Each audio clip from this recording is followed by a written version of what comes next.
At Arizona State University, we're bringing world-class education from our globally acclaimed faculty to you. Earn your degree from the nation's most innovative university. Online. That's a degree better. Learn more at asuonline.asu.edu. Okay, Allison, so I kind of keep thinking for posterity, like, what are the great historical questions that will be asked of our own times? And I think one of them might be, where were you when Taylor Swift released Midnights? I was actually building a papier-mâché version of Fala the dog with Uncle Hendrik. Oh my God. Not Fala. Don't bring him into this. I have to.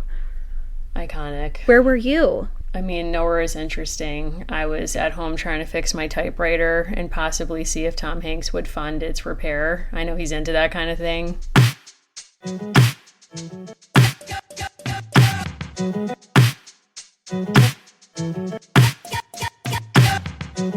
Welcome, everyone, to Dolls of Our Lives. This is the podcast where we're reliving the American Girl series book by book.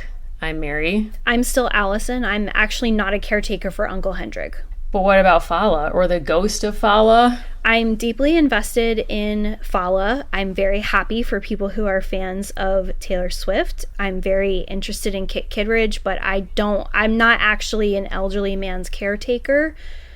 I wish I was, like a Kit Kittredge or a Joe March taking care of an elderly aunt. I'm just not there. Okay. I mean, that's like really good self-awareness. Thank you for that transparency. I mean, I'm also now just thinking about Fala, and like you saying that really set me, because I'm like seeing scenes from Fala's life, and what a lifetime. Fala was born later than I would have thought. Fala is an April baby. This is, of course, the dog that belonged to the Roosevelt family, and they live until 1952, but were only born in 1940. I don't know why I always pictured Fala as being part of like the 1930s.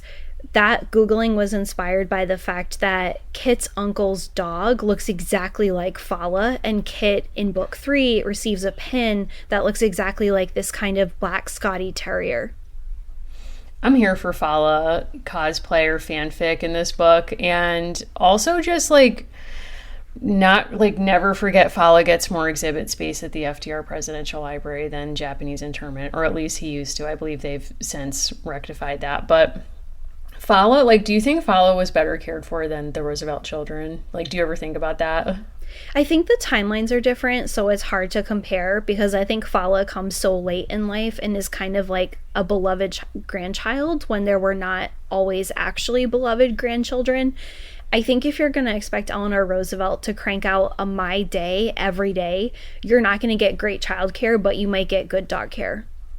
Like, you won't be part of her day, but Fala could easily be part in and out, basically. I do think it's interesting that, like, in our culture now, it's like no one is saying Karma is a terrier. They're saying Karma is a cat. Wow. Good or what bad? A beautiful segue. I think that was good.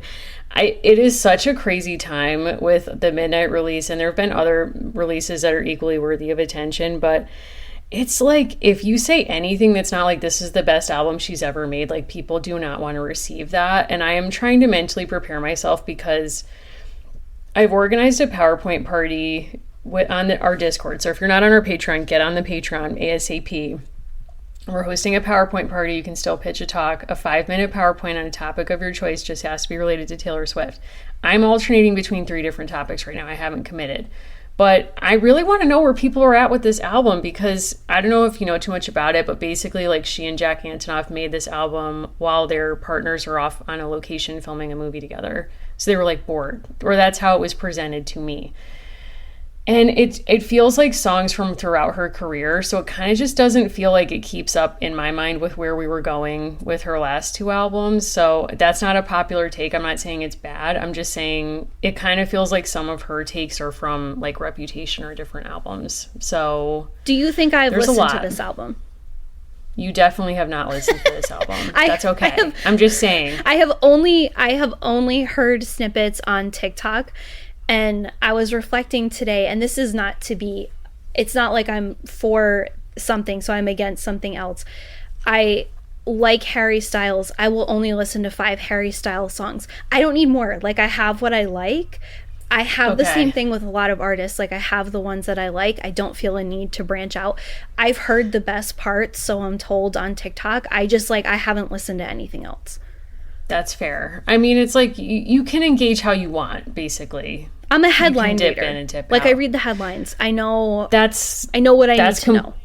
You're kind of like going on Encarta Music, but as an adult. Yeah. Long pad. Like, you're like, give me the 30-second clip. I thank you, Ella Fitzgerald. I get what you're all about. Moving on. Now, Talking Heads. I think that's completely fine. And we can talk. This book kind of introduces ideas about what it means to be a fan, or like modeling yourself after someone, or being interested. But I feel like this release has revealed to me that I'm not as into Taylor Swift as I thought I was, because I'm seeing people on TikTok and I'm like, whoa, I have not committed the time that you have. Like, I was up at midnight. I listened to the whole album right away. Didn't stay up till 3 a.m. Not that committed.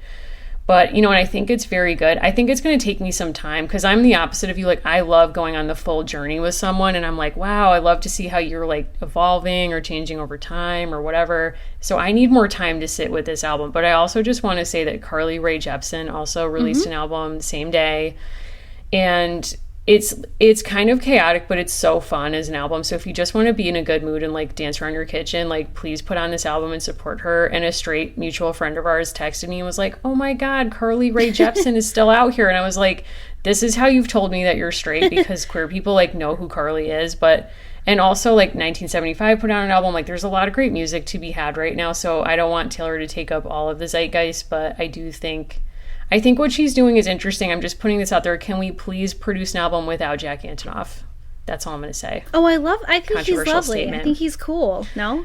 I think he's also lovely and cool, but I'm just saying, I think that they've worked together. I think they have similar areas where they need to grow. And by that, I mean, like, when Taylor Swift invites a woman to collaborate, she's a backup singer. Mm-hmm. And it's like, can we give the chicks and Lana their own verse, perhaps? Like, I'm just saying. I actually think Taylor Swift's probably a lovely person. I have no reason to think otherwise. But I'm just saying, like, that would be, maybe if she had, like, a female producer, they would be like, my dream is that Brandi Carlile produces a Taylor Swift album. That's what I want to manifest into the world. I just would love to hear what that sounds like. But anyway, that's kind of what I've been obsessed with. And it's like, there's this whole idea in the culture now of like being fans of Taylor Swift fans, or like how people are like showing up online and creating all this like really funny content. And I feel like that's what I'm experiencing this week too. Like, I'm so like amazed by what I'm seeing among the fandom. Like, I can't wait for our own PowerPoint party, because I can't wait to learn from other people and just like vibe out with people over shared interest. Like, that's such a fun thing to do. So that's what I've been involved in. Allison, like, what's been, capturing your attention, if not Taylor Swift? I've been watching Love is Blind and Married at First Sight, and I enjoy both of those very much. And I think something that we learn in book 3 of the Kit series is that Ruthie Smithens, Kit's best friend, is just like very much this idealist, and she loves fantasy and she loves romance and the big screen, and she would probably love daytime soap operas. Like, I think Ruthie would love Lover and other things of that ilk, and she would stay up until midnight, right? And she would love all of those things. Love is Blind has been very chaotic this season, because a woman who people are now referring to as That's So Raven, because her name is Raven, iconically decided to do jumping jacks while someone was talking about their trauma on the other side of the pod. And she was like, never lose an opportunity to engage in the exercise. She's also coming out hard against naps. I don't think that that's like a prevailing attitude that we need to promote right now. No. I'm enjoying those shows very much. I watched The Watcher. That's as much as I'll say about that program, because like, we've all already moved on, and I find Real Estate Disclosures actually interesting, and that show did not strike that chord for me. So, it's like, we have enough real estate drama with like, are the Kittredges gonna make it through this winter? I think so. Don't have a great feeling. Do not have a great feeling about this. I'm guessing that Kit is spending her 10th birthday at a hobo camp. I don't know that for sure. That's my guess. I don't know. Have you read ahead? I have not read ahead, and I'm sure Kit heads who have read ahead are screaming at me that that's not what happens at all. But I am enjoying these books very much. I want to talk a lot today about like why I think these are sort of an ideal American Girl book, but I'm enjoying them. I also enjoyed the Rebecca series very much. I think they are also very different.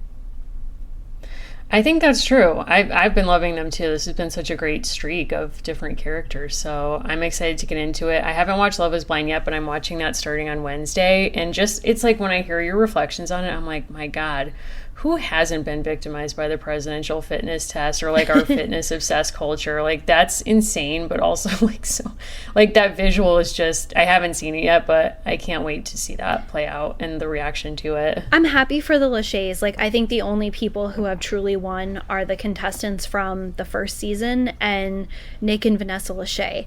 And I think based on our readings of Jessica Simpson's memoir, is that something that he necessarily deserved in the past? Absolutely not. No, but I think that we can believe in a redemption arc. And I think part of what this book does really well is talks about like, do you want to retreat into fantasy or do you want to find heroes? And I think about like the journey that we've taken with Kit, even in just 3 books, 180 pages, from her being all about the fantasy, wanting to live with like Robin Hood, to Kit basically being like, I feel like Kit, if she lived through 2008, would be at Occupy explaining subprime mortgages.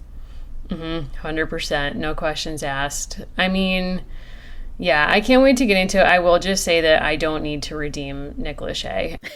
I'm ready to dive right in. Are you ready? I am ready. First of all, thank you, Val Tripp, for this 2000 treasure. Beautiful. This book could vote now. This book could buy an alcoholic beverage, like a margarita, if Yes. she wished. Let's give a recap. I'm actually loving the recaps I find on the internet that really poorly describe this book, but I'm going to go with the classic. Kit overhears terrible news just before Christmas. Her family might lose their house. Even with rent from boarders, the Kittredges don't have enough money to pay the bank. Then Kit ends up in a fight with her best friend Ruthie. On top of it all, Kit has to spend her free time caring for grouchy Uncle Hendrik and his dreadful dog, Inky. She wonders how much worse this Christmas can get! ! But when Kit finds hope in an unexpected place, she plans a surprise to light up the Kittredges' Christmas. Oh boy. Yep. She did do that. Do you think that's an accurate summary of this book? It is, and I am going to say right off the top, there are so many things that repeat from the Molly McIntyre books to Kit Kittredge, right? And so Val Tripp had like close to 15 years between writing those 2 books. I feel like so many things that could have been better in the Molly books, book by book, are smoothed out and improved for Kit.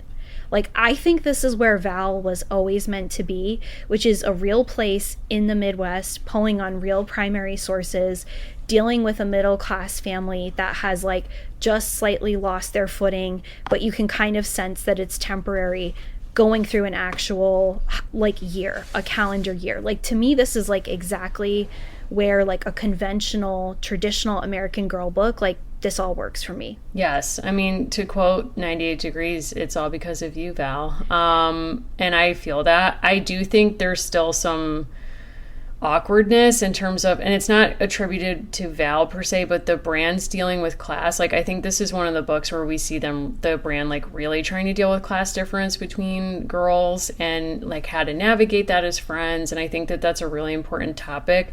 I'm not sure that this book, like, sticks the landing 100%, like, but I do think it makes a good effort, like, to navigate an uncomfortable situation, which is, like, what do you do when your friend and her family have hit hard times and you haven't, and you empathize with them. And, you know, if you're a kid, like, you feel a lot of shame around poverty and you don't want to accept help, but, you know, how do you navigate that? So I think, you know, it's taking on, like, actually huge topics here and dealing with it in a compassionate way.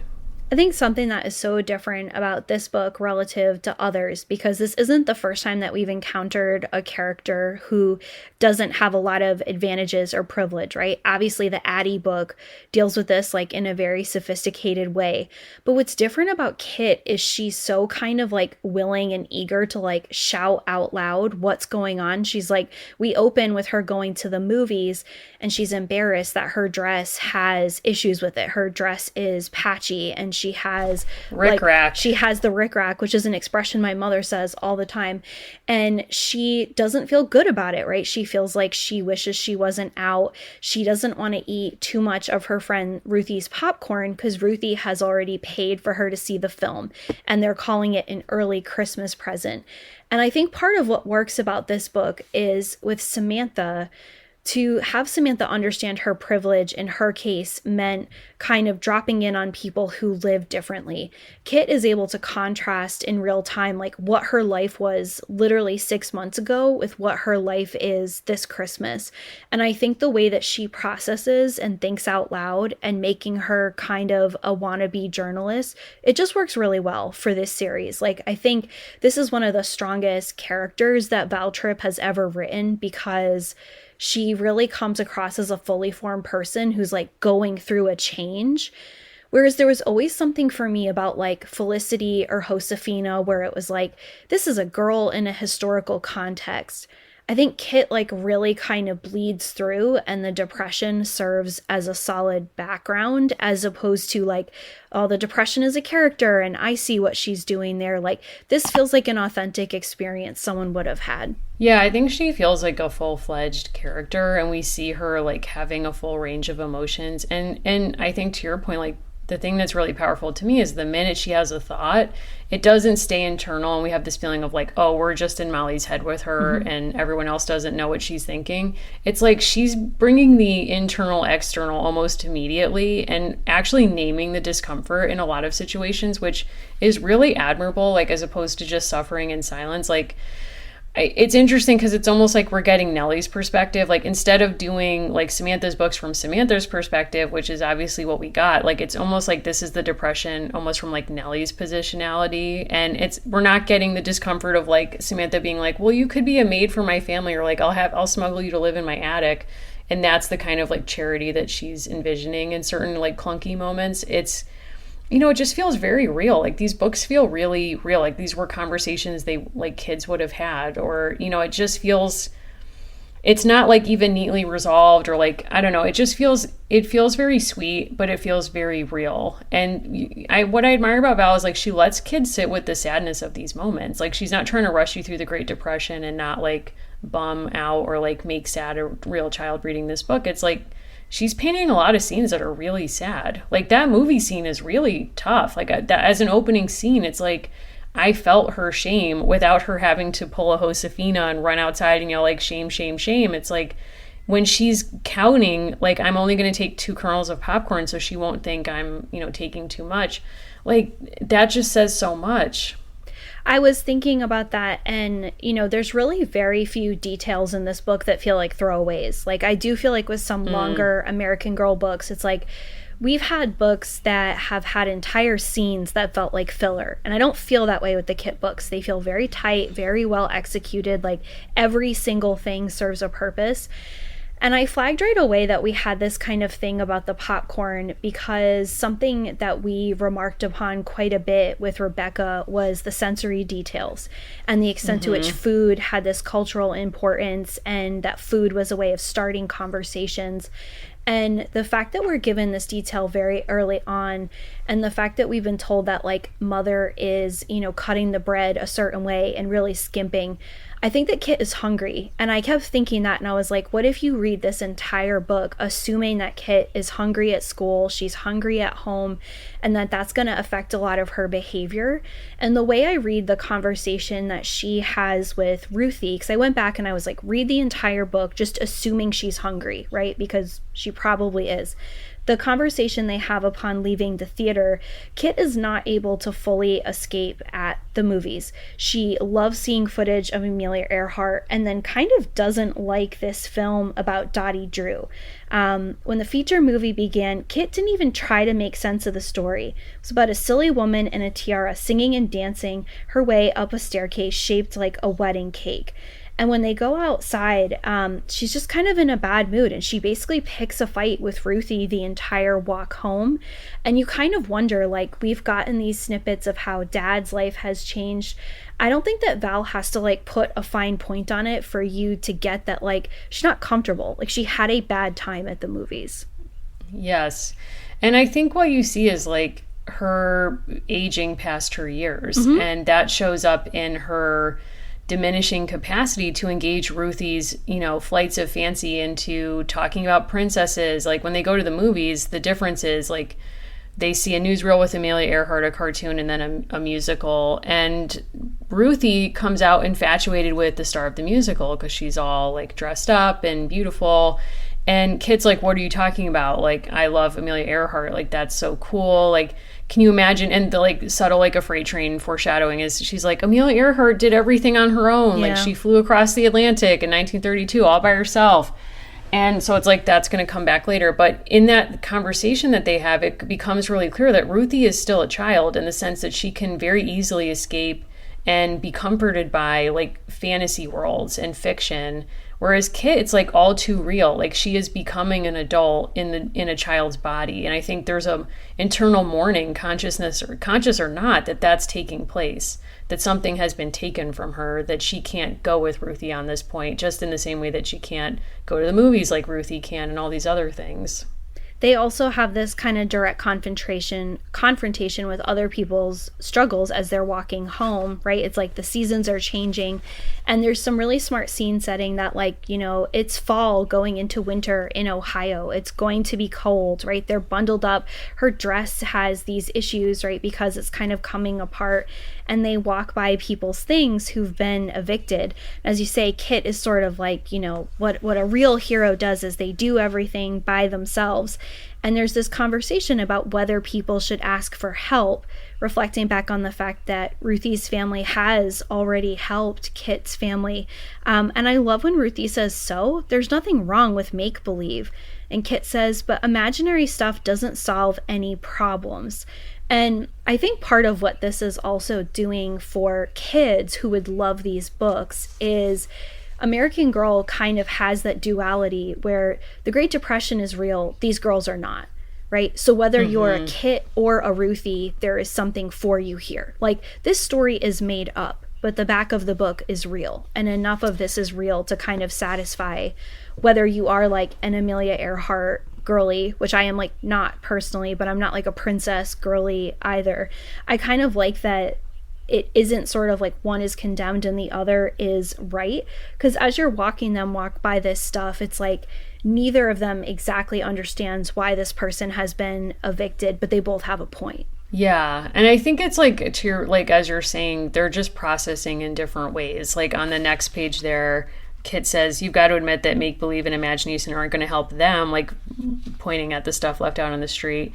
And Ruthie responds, they should have imagined a way to get money. They could have done something. And then they kind of keep talking and sort of end at an impasse. But it's very clear they're like processing this in different ways. And I think that kind of speaks to our own times, frankly, where it's like when things are difficult, which is like seemingly all the time now, some people like therapeutically get some kind of comfort from like doom scrolling or just being confronted with like facts about the situation. And other people are like, get me out of here. I'm going to go watch like, a superhero movie or whatever is your thing. But so it's like, in a way, it's like this scene encapsulates really very both valid ways of dealing with trauma.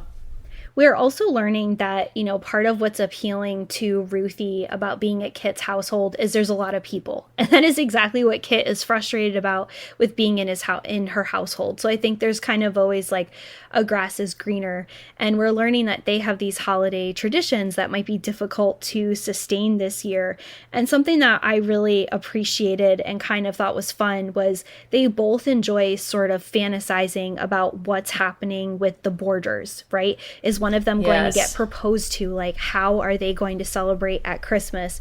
And I thought that was kind of a smart reminder of like, this is why they're friends. They both are kind of into like harmless gossip and kind of like prying a little bit into family matters.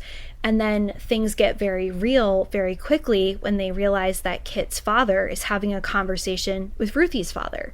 And that behind closed doors, like things are actually happening in real time between their parents, who also seem to be quite friendly.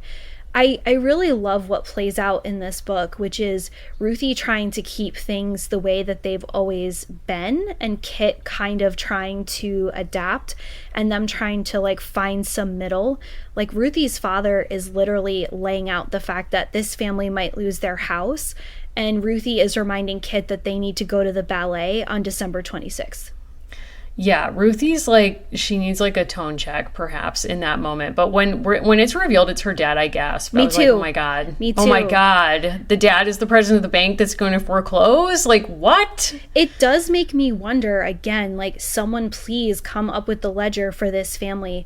We learned that it's been 5 months since her father has been able to really work, right? Since he's been drawing an income, maybe longer.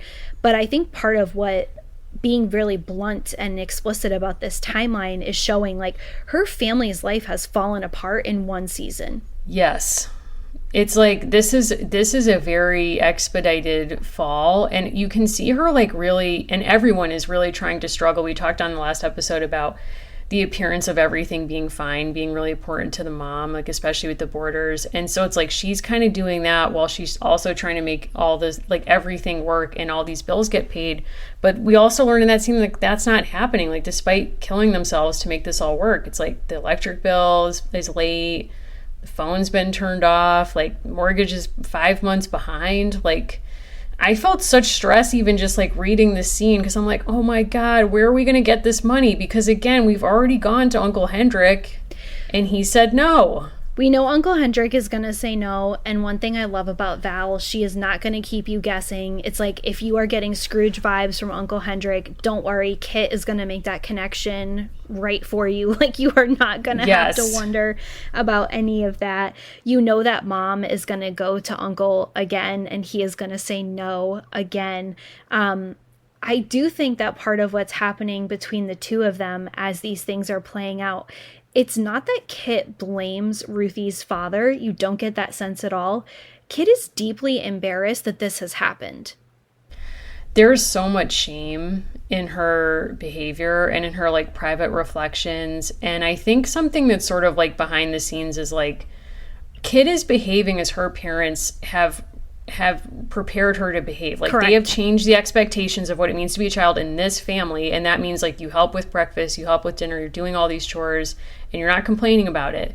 And what's really evident in that scene where the dad is there and then immediately Ruthie's like, I want to go to the ballet, don't worry, my mom's going to pay for it, and you can wear my hand-me-down Christmas dress that I've outgrown from last year, is like, oh, and your parents have not prepared you to be with Kit in this new reality that her family is experiencing. Or they've prepared her in a very specific way about what it means to like be supportive in this moment. And they could still be navigating what that might look like. They're trying to figure it out. But like from what we've seen, it's like Charity from these families is like they got the wood that should have been for her fort to build out the sleeping porch to like take in more boarders. And she's given Ruthie her hand-me-down Christmas dress, and she and the mom have offered to take them to the ballet and a fancy lunch on them. I just want to see some numbers. Like, being honest, like, I just want to see some numbers, because Hendrik is saying that they're living beyond their means. There seem to be a lot of people living in this house, and they're not even coming close to hitting the mortgage. Yeah. I think what is obviously very realistic is most people in the United States are one missing paycheck away from financial distress, right? So I think that is absolutely realistic then to now. I think what is also realistic is this kind of American exceptionalist thinking that they've taught her, which is this is temporary. They're not going to be poor. They shouldn't sell their house. They shouldn't sell things off. And you really can't blame Ruthie. I think you're spot on that she hasn't been able to adjust. How could she? Like, no one is sending them signals of what to do. I do also love that, like, this book complicates in a very real way this narrative of, like, people sought escape during the Depression and those escapes all worked, right? When actually, like, Kit knows that she's being done a favor by someone paying for her to see a film, and she's kind of stressing about it. Like, she's not really enjoying it. She's not able to check out and watch the film. I will say I saw Don't Worry Darling a few weeks ago, and it was among the more stressful experiences that I've had recently. Like, that film was it as bad as people said, or was it good, or where did you come down on it? I think Harry Styles is a great actor. I do genuinely believe that. I think Florence Pugh is a fantastic actor. I think that really goes without saying. I liked a lot about it, but I can't say much without, I think, giving it away. I found it an extremely stressful experience to be in a theater watching that film. And I was alone in a theater with just two other women who were like, we were all separate, also watching it alone on a Friday afternoon. And I was like, this is stressful. I am not enjoying Well, this I experience. feel like you can spoil it because it's been out long enough and like listeners just skip ahead 20 seconds. But like, isn't it kind of like Stepford Wives in a certain way? Or it's like, this was all a failed utopian experiment or something like that? Like, central to the premise is sort of like, what will men do to trap women? Like that is like, I don't think that is actually like giving a lot away, but you are very disoriented in terms of like, what year is it? What is actually going on? What is the Victory Project? And what does it feel like to be like trapped? And I honestly found it to be sort of like a stressful watch because you're waiting for the other shoe to drop the entire time. You understand that what you're watching is not a clean-cut reality because it can't be, but you don't understand why. And I do think that like Kit Kittredge, as she grew up, like she would not enjoy that kind of film experience. Like Kit would watch movies about like people hiking and like, you know, the James Franco movie where he cuts his own arm off 127 hours. This is not a Kit Kittredge, or I think she'd like movies about dogs. This is not a Kit Kittredge movie. I found it to be an extremely stressful watch. I don't think Uncle Hendrik would like it either. Okay. I believe you. I feel like Uncle H is the type to say, like, you get what you get and don't get upset. Uncle H would just be home watching Fox News on an endless loop. And he'd be like, that's right, like indiscriminately every 20 seconds. He'd be like, mm-hmm. Father Coughlin is on the radio. He's turning it up. When War of the Worlds airs by Orwell, he's like, that's right. That's right. He's like, I predicted it. That's right. Y'all knew it was getting here. I told all of you, like, there is no way he's ever enjoyed a movie. I do find the introduction of the dog sort of like a fascinating element of this and kind of like just a merch opportunity. Like thinking back to when Felicity randomly befriends an animal, like, why is this happening? This had to be a merch thing. Because why is this dog here? Yeah, that I bumped against that too, because basically what ends up happening is like they come home for the movies, they hear this news that the family might lose their house, and her mom goes off to Uncle Hendrik and is like, once again, will you save my family from foreclosure? And he's like, once again, you did this to yourself. I'm not going to help you, which is like, wow, stunning. Like really leaning in, Val is like leaning into the Scrooge characterization big time with Uncle Hendrik. And then she comes home and she's like, well, but he basically did say if I came to take care of him while he's sick that he would pay me. And Kit's like, I will do it. And it's like, oh my God, like you're a child, like you shouldn't have to do this. And it's like, then we literally get into like a Great Depression narrative of like, I walked, 5 miles in the snow uphill. Like basically she does that because she misses a streetcar that he'd given her a nickel to take. And then she realizes if she just walks both ways, she could be saving money that she can present to her mom as a Christmas gift to pay the electric bill. Okay, that's where we're at.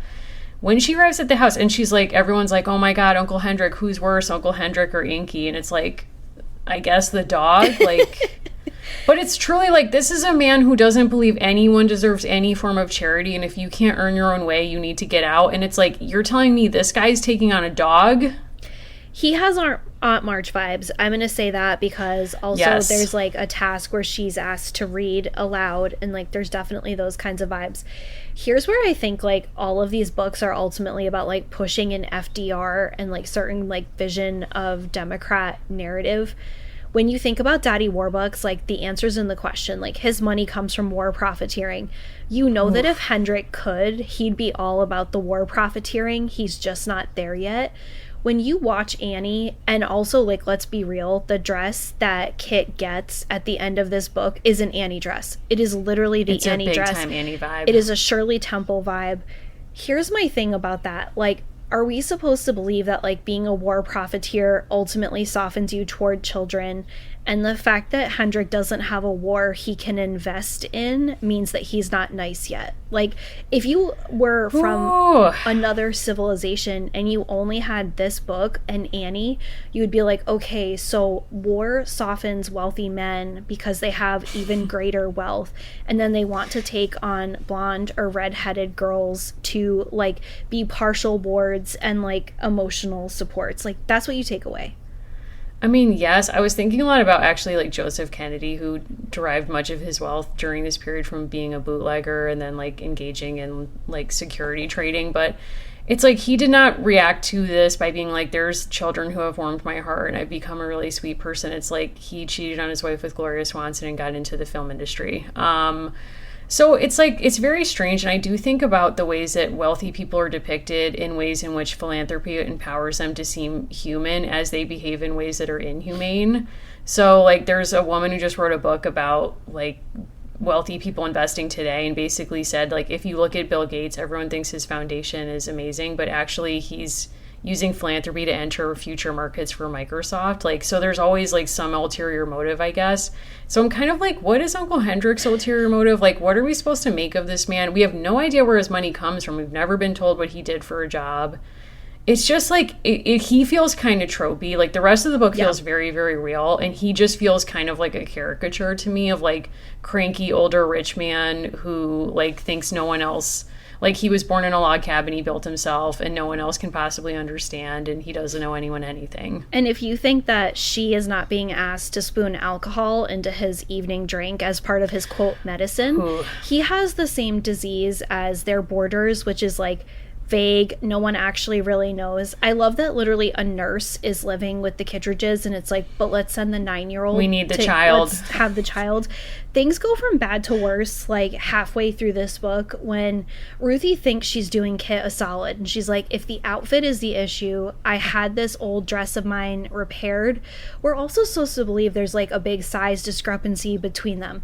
I find that really interesting because, again, if you read this entire book from an assumption that she is hungry, why is there now this big size discrepancy? We've never been told about that before. Ruthie has this dress from last year. She thinks it will fit Kit. Kit says it's still actually going to be too big. And then there's this handwritten note which invites from the Smithens to the Kittredges this like fancy meal after the ballet, and that makes Kit furious.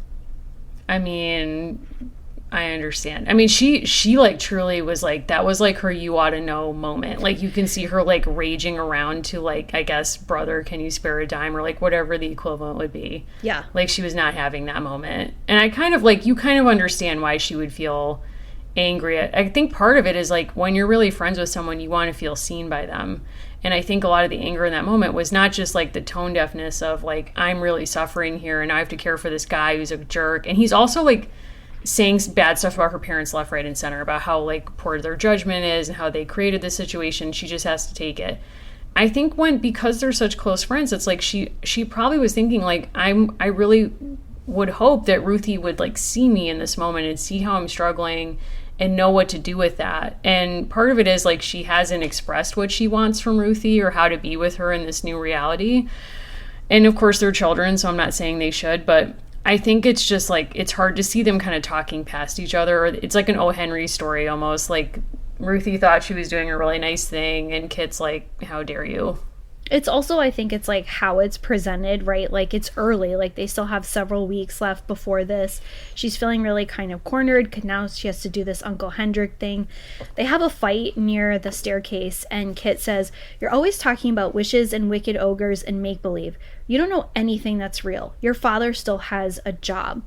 And when we think back to like the early times that we have spent with these two, it was all about like the fantasy of the treehouse, the fantasy of Robin Hood, and the way that even their newsletter, which used to have a lot of sort of kind of like fun, they can't do that because the typewriter is broken and they're not, as far as they know, able to fix it. And it's like Ruthie is kind of in this bind where if she presents a fun activity that has any cost, Kit feels resentful that she is acting like a sponge. That's her word. But to do any of the things they used to do, they literally can't do it, right? Like, Kit is up in the drafty attic. Her typewriter doesn't work. We have no idea what the health issues actually are for Sterling. And I think your point is spot on. Like, no one has talked to Ruthie about the fact that, like, hey, so, like, your dad paid Kit's dad a visit and it was bad news. Right. They just, like, don't acknowledge this really, like, scary thing that happened that involved Ruthie's dad as, like, a proxy for this institution. But it's also, like, you do see Ruthie really trying, where she's like, well, you know, we could still go downtown for our day after Christmas, hang out with our moms, and we could just, you know, window shop instead of actually going shopping. And we could have, like, a winter picnic outside, which does not sound ideal in December in Ohio, but whatever, depending on the weather situation, instead of going to the ballet. And so she's really trying to suggest alternative versions of a thing that they both have treasured in the past. And basically, I think Kit's reaction is like, I can't go back. Like, if I can't have it the way that we love it, like, I don't want it. Which is, you know, also kind of like, I think, being a child and also just feeling really sad about, like, mourning this life that you literally just had like 5 months before or something. It's just, it's heartbreaking. It's really sad. It's also not like this perfectly even, like, well, Ruthie believes in silly stuff and Kit only believes in real things. Like, Kit has her escape in the form of Amelia Earhart, right? Like, before it was Robin Hood and it was fantasy stories and it was Nancy Drew. And now she looks over at a clipping of Amelia Earhart from the newspaper, and that's what kind of inspires her. But that's escapism too, right? And, like, I don't, who's going to tell her what happens in the next few years? Like, it's not good news. I can't get into that. As you know, my brother's a pilot, and he, like, for some reason, he will not hear, like, people lauding Amelia Earhart, which is, like, not fair. But I texted him today and was like, we're recording, and, like, Kit loves Amelia Earhart. Like, do you have a statement for this? And he just responded, it's true that not all who wander are lost unless your name is Amelia Earhart. And it's like, that's a tough quote. Like, that's I'm saying that's Rick's take, not mine. But is she out there? I'm willing to, I believe that she's out there. I think that what's his name, Cooper, could be out there. DB Cooper, whatever his name is. He's done. Here's my thing about Amelia. I've heard a rumor that she's a Patreon at the $3 level. Whoa. So, I heard that she's careful. actually hiding in plain sight in New England, and she's like, you know what, I'm here for the Dunkin'. She's upset about the rewards program changes. Like, I understand it. You know, we all feel abandoned just like she did on that island, allegedly, many years ago. I do think that, like, there's something about, like, Val, like, she's gonna write a friendship conflict into the birthday book. Like, she's gonna go hard. Like, a mom is gonna get ill, a notorious aunt is gonna show up and, like, wreak havoc, or, like, there's gonna be a friendship drama. Like, this book brought me right back to Elizabeth and Felicity times, and, like, the real talk that Kit has with her mother in the kitchen. No one makes a homosocial world like Valerie Tripp. No one. Like, the conversation that they have on page 38, the truth is, said Kit, I'm jealous of her. And she, said Mother, is jealous of you. Of me, asked Kit, but I'm the one who's lost everything. Why would she be jealous of me? And they talk about how, like, yes, like, the electric bill is a question mark. There's no telephone anymore. They lost the car. The dad was literally a car salesman. The mortgage is probably not going to get paid this month. There's more people than ever. You get this sense that, like, Ruthie is so deeply lonely. And you also wonder, like, is Mrs. Smithen's only friend Mrs. Kittredge? We don't know, but probably, like, based on how things are going so far. I just thought that was, like, a very well written scene. And we know it's, like, basically what's happening is, like, Kit is gonna have some issues over winter break, and she's gotta, like, get herself psyched up to work with Uncle Hendrik. We also kind of get a very, like, Dickensian / like Shirley Temple series of scenes where, like, at every turn there's a chance for Kit to either spend a little bit of Hendrik's money and have a bit more comfort, or go the extra mile and keep the money. And she's like, I'm going to be keeping that money. I mean, yeah, it is really stunning. And I know people sometimes say during the fall it's like Gilmore Girls season, and I haven't rewatched that show in a while, but I think of it now as like Kit and Mom season, because that conversation was actually very moving, where I think it's Val's best scene between a parent and a child that I've read, where a child feels totally comfortable being vulnerable with their parent, and the parent absolutely shows up in the appropriate way and is like, here's some perspective you don't have on this, and the way you're feeling is okay. Like, it's okay to be jealous, and also like consider maybe Ruthie's possibly jealous of you, but she's not forcing her to a place of like, you need to get over it, or like, this doesn't matter. It's like, she immediately, the scene is written in such a way that she's washing dishes, and it's described that she immediately stops what she's doing, takes off her apron, and comes over and holds Kit when she sees that she was crying for reasons other than, you know, everything that's going on. So like, I found that so moving and just really beautiful family life, like you're saying, Val. Like, that was such a special moment in this book, and I think her greatest moment between parent and child, or like caregiver and child, for my money anyway. It's also very reminiscent of like a Marmee moment in Little Women. And then we finally have kind of a brief like break of happiness for Kit when she is kind of hanging with Uncle Hendrik. She gets a bit of a break because he dozes off. Again, like exact parallel to Aunt March. And she starts to sit down and she starts to finally have like time and space to write. And what she writes is a fantasy story. And really, like, if you go back to like actual Louisa May Alcott, like she wrote some kind of like horror and slashers and like fascinating stuff, but she wasn't directly writing about her own life experience. Like, where Kit actually feels calm and happy is imagining what we learn is a princess story for Ruthie. And I thought that was like really well done, because we've already seen that Kit has like these journalist ambitions. She can write the newspaper articles, like that's all been like very cool. The fact that when she like actually needs to create a space for calm for herself, she goes back to fantasy. It also showed me, okay, like she'll reconcile with Ruthie by the end of this book. Yeah, I thought that was really sweet. And it's nice to see how like their gifts show an appreciation for each other, that like they really do understand each other. And I think it's like nice that she goes to fantasy when she knows she needs to kind of like escape or chill out, and also like she's allowed to still have that penchant for reality, or like grasping reality when she sees it confronted in the street or like in her life. That was really special, like especially doing it in Uncle Hendrik's house, which is like depicted as like a cold, dark place, like not a lot of fun there. And to your earlier point about her being hungry, like it's really notable that in every scene with Uncle Hendrik, he's never offers her food. Like he'll let her keep a nickel, and she starts doing more errands for him, and like he pays her for those, and like she shines shoes and stuff like that. But there's never any like courtesy from him. So it's like, I feel like even Daddy Warbucks would have been like, do you want a cookie, or like do you want a cup of tea? And instead this guy's just like, I want my cup of tea, then you can read me my book, or like get me my medicine. It's like there's no like common courtesy at all. And yet, you know, we know that Kit is looking forward most to having waffles for Christmas. She's very excited about having waffles for Christmas Eve. Love that. And then she can't get home, right? There's this kind of contrivance where she can't get home because it's icy, right? And there are points where it's like, okay, we get it. Like, he has an icy heart. Now it's too icy outside. She can't get anywhere. And who saves the day but Ruthie's family? Because ultimately they have a car and they are able to bring Kit and her uncle to the Kittredges for Christmas. I love that Kit essentially gets a recycled gift for Christmas, and she's very thrilled. And the true gift that she is able to give is the electric bill money, which she gives to Mom. That was really special. Again, okay, I'm not saying Mom's that running the finances. I'm not saying that Dad is a liar, but like, they're destitute and he just stopped working 5 months ago. I just think he wasn't telling them stuff for a long time. Oh yeah, I'm fully open to that theory. And it's also like, I'm sorry, but where is Charlie? What is he doing? Once again, he makes like a single appearance in this book. And he's like, hey girl, like I forget what he says, like he gets the Christmas tree or something. He appears, like there's a cameo at the end of the book.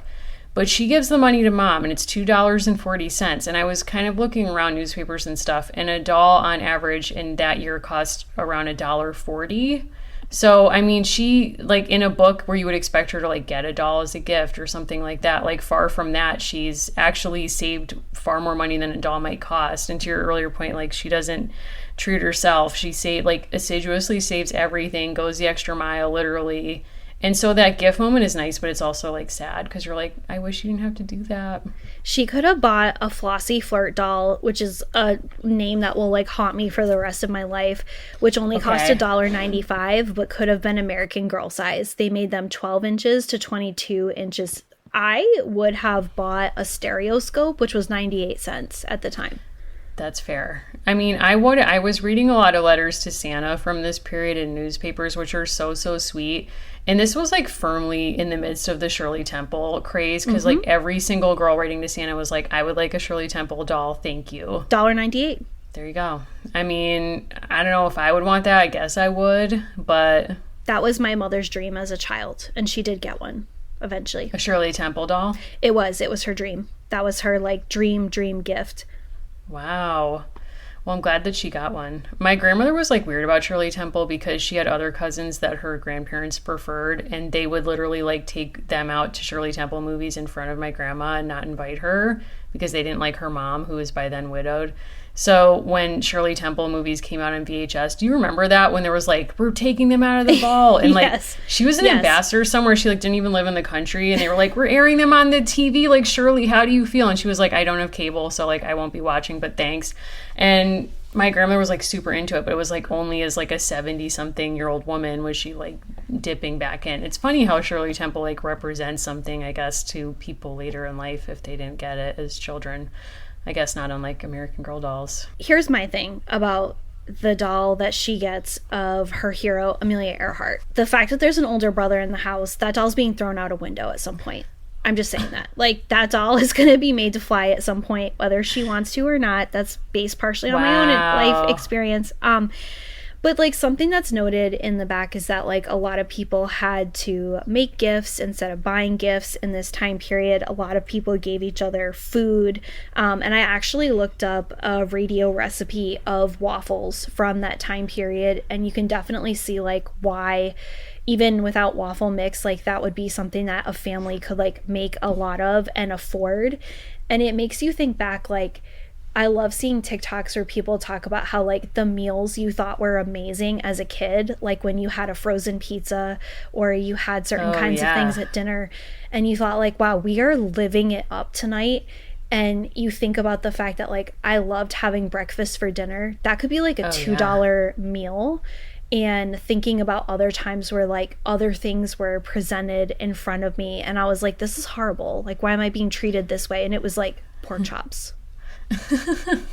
Yeah, I think that's true. I mean, I'll never forget like my birthday when I was 13.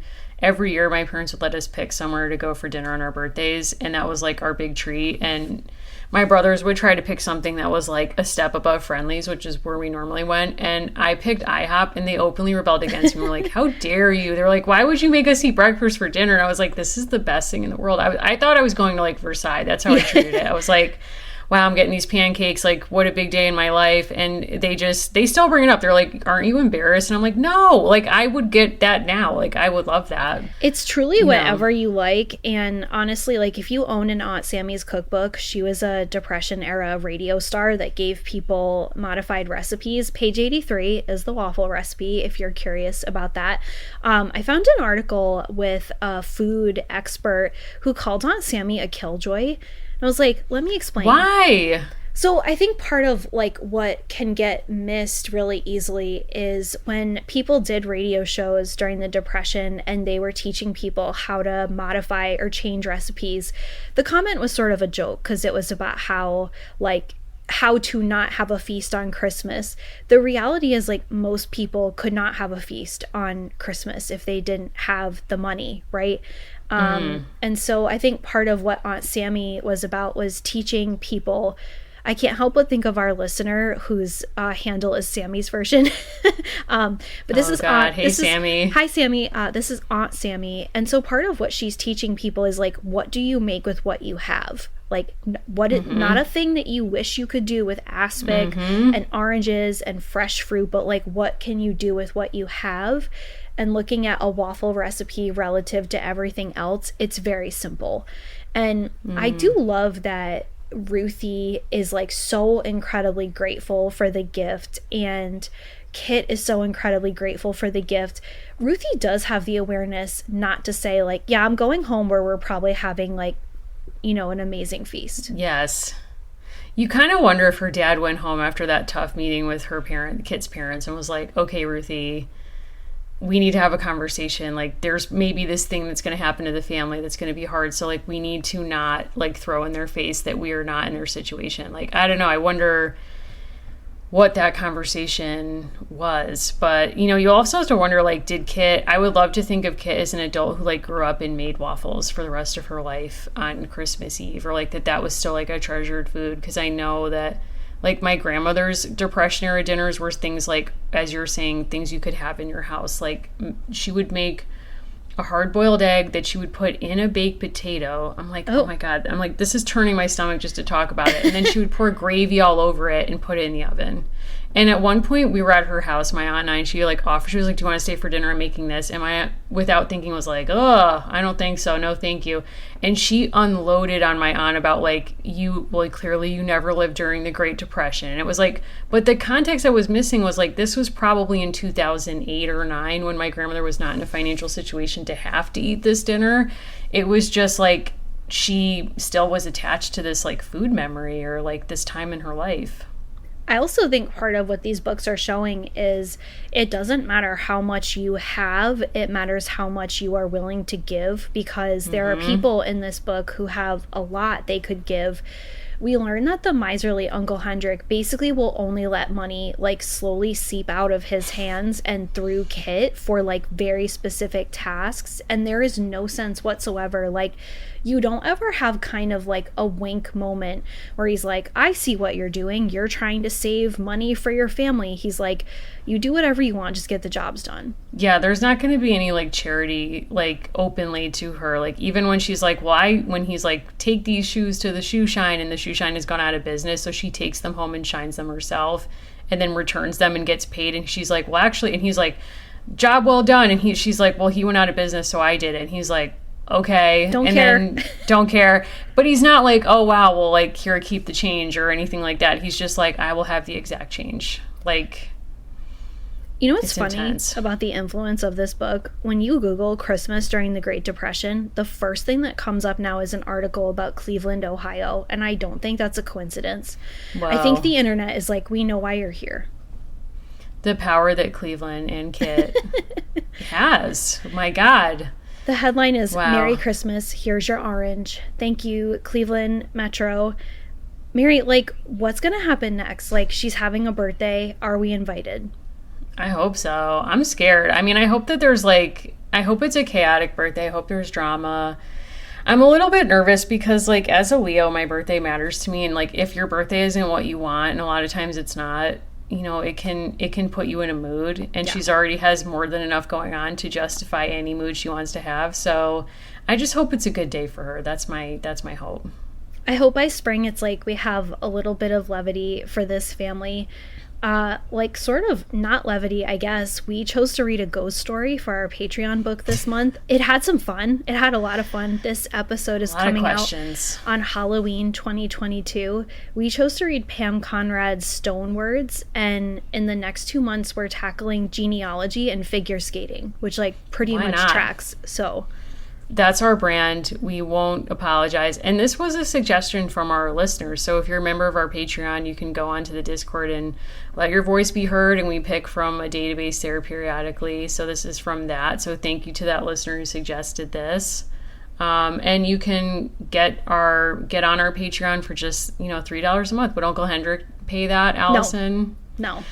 Wow, that's tough to hear. I mean, it's like, how many shoe shines a month? No one can, that's impossible for me to say. But if you go onto our website, dollsofourlivespod.com, you can join our Patreon linked there, or go on patreon.com/dollsofourlivespod, I think.